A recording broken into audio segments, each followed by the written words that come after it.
This is my name. And at first I was a nurse. And I'm specialized in psychiatry. And my first job was in a drug addiction ward. And then I became an acupuncturist.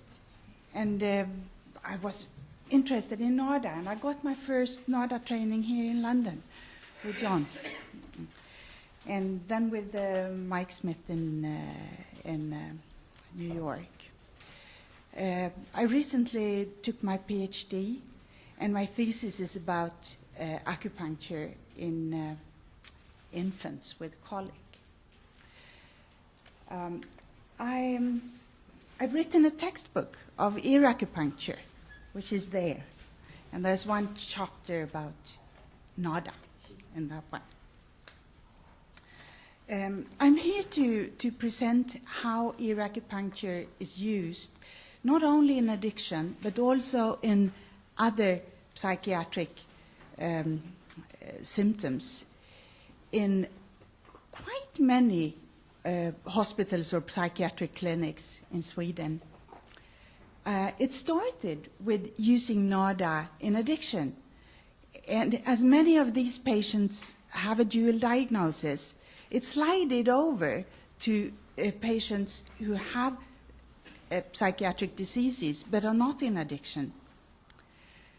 And it is, acupuncture here means NADA, or mostly NADA.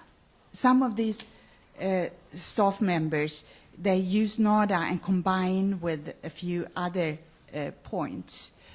We don't know exactly how many are trained, but it's definitely more than 3,000 people in Sweden. And Sweden is a small country. We are 9 million altogether. Denmark is even smaller. They have 5 million inhabitants and close to 3,000 NADA acupuncturists, which is quite a lot. So what I do is that I teach NADA. I'm a NADA trainer. And hospitals invite me. They buy trainings for their staff. So we do NADA trainings for 20 or 24 nurses and other staff members at a time. And they go back to different wards, in patients and outpatients. And NADA grows organically. So a few months later, the hospital calls again and want to teach, have a NADA training again.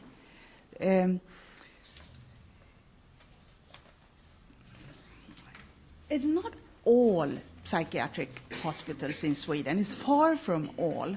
But there are at least 10, 15 bigger psychiatric clinics that have implemented ear acupuncture as a part of their programs. It's not that the government's guidelines tells you should use ear acupuncture. It's not like that. But it's just there.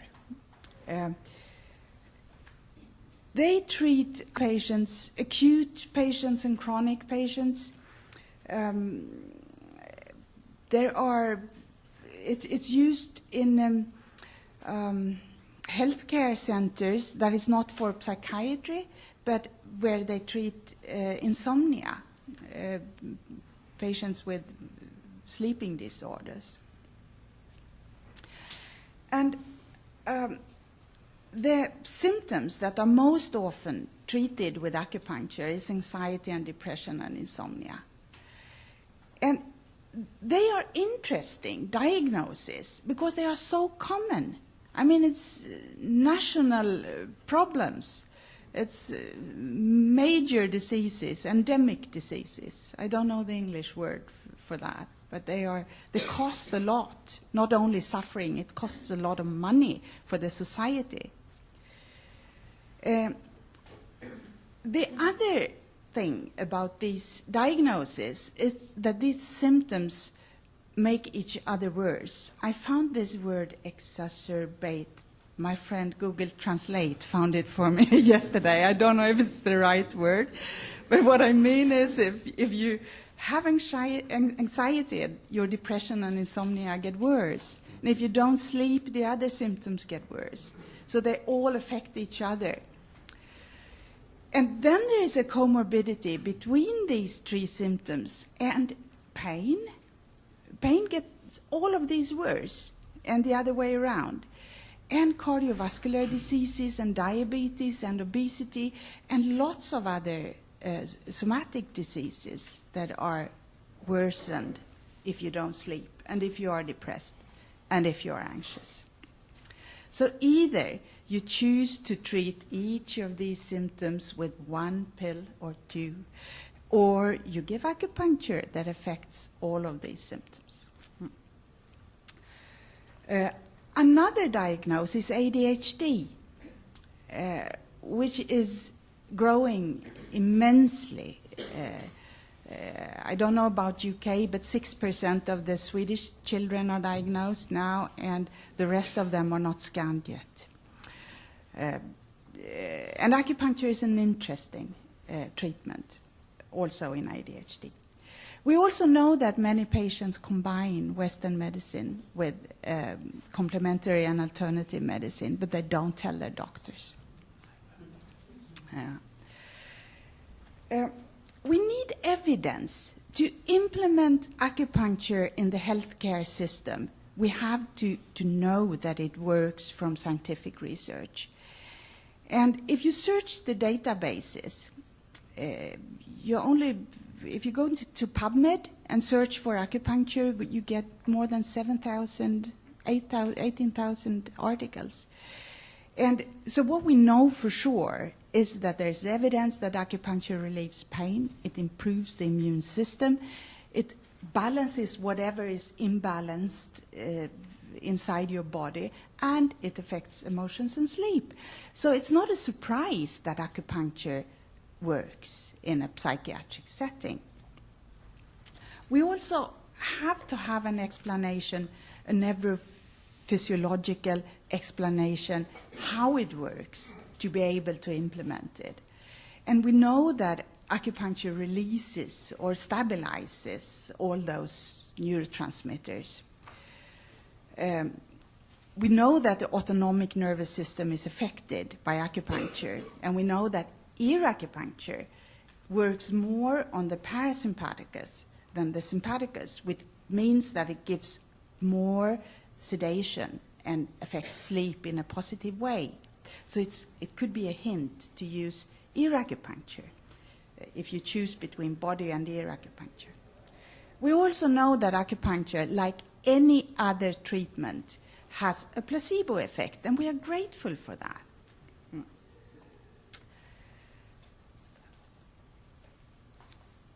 Acupuncture is not only a chemical toy, so let's look at the clinical effects. And we know that ear acupuncture has advantages for the patient, for the staff, and for the clinic. It reduces symptoms, and we have already gotten lots of examples today.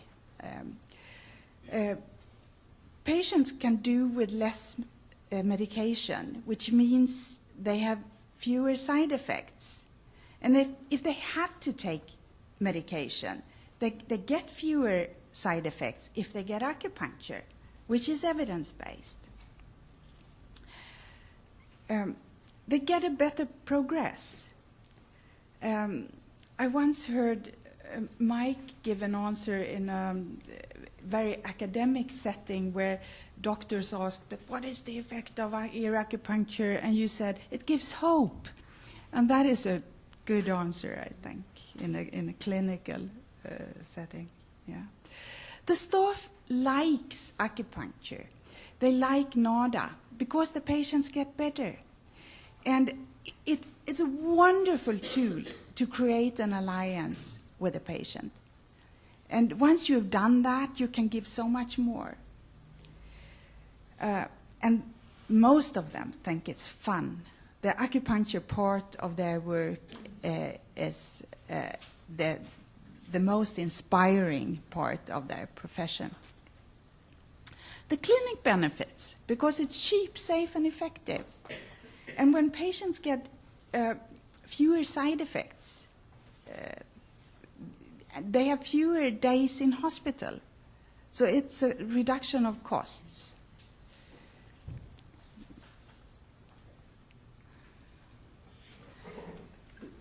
So the advantages of this is that it works. Acupuncture works in these symptoms. It reduces the need for medication. And it's not addictive. Sadly to say, acupuncture don't cure schizophrenia. And no one ever thought it should. But yet, acupuncture can even in psychotic persons make everyday life easier and increase the quality of life. It reduces a lot of symptoms. Also hallucinations, which there's evidence for, and make them less frightening. It promotes sleep. It's you heal while you are asleep. If you don't sleep, you can't heal. So this is so beneficial, even for this group. And you can reduce benzodiazepines, and then you don't see the side effects from the benzodiazepines. So patient gets more alive, more awake.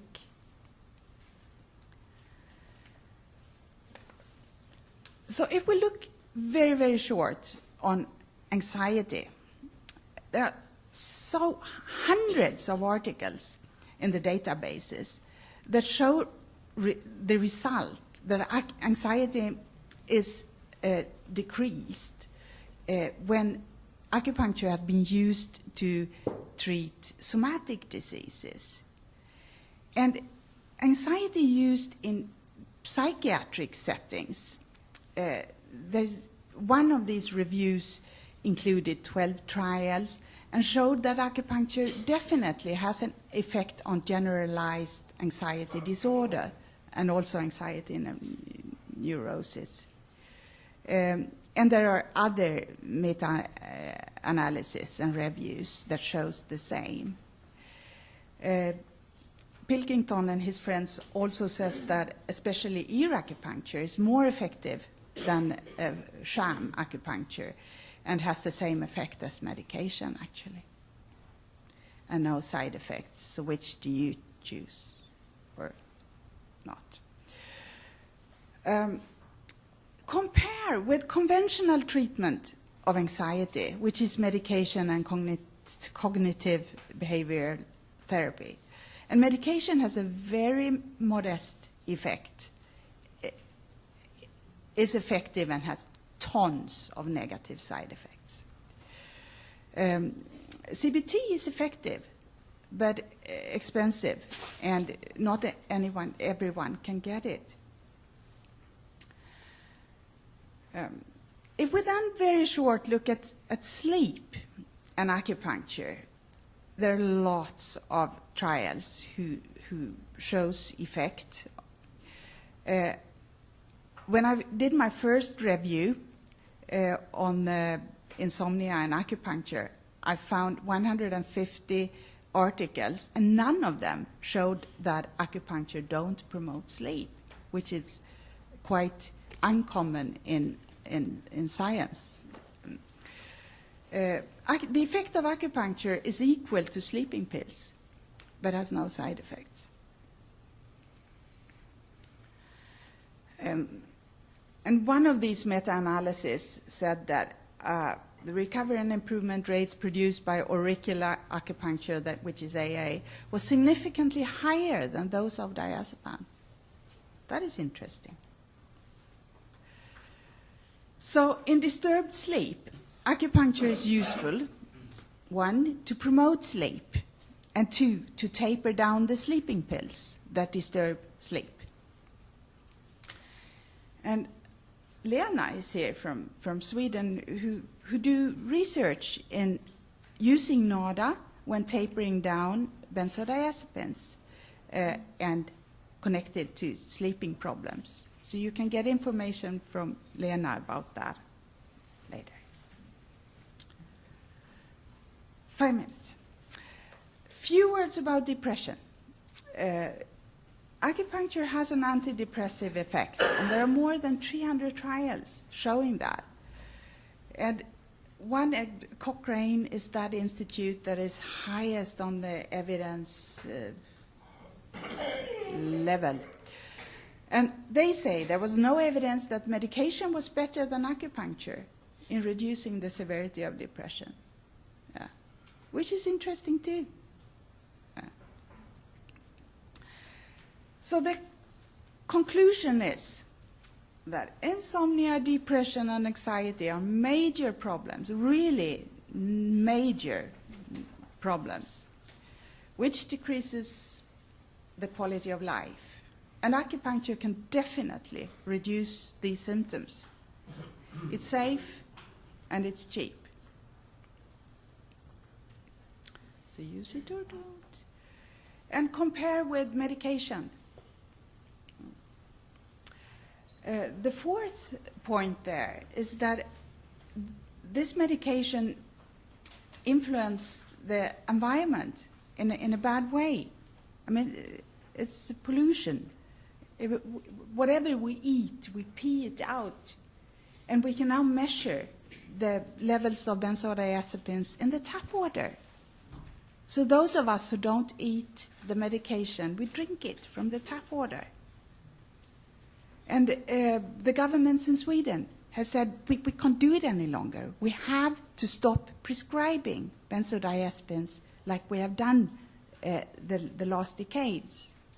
So we have to search for options to help. And acupuncture could be a good option.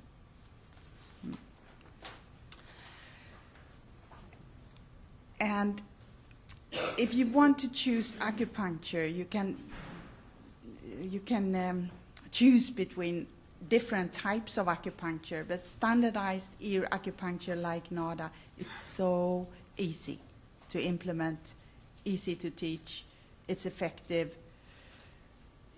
You can use group treatment, it works. It's safe in pregnancy. It's hands-on and it's very, very caring. I think that was my last slide.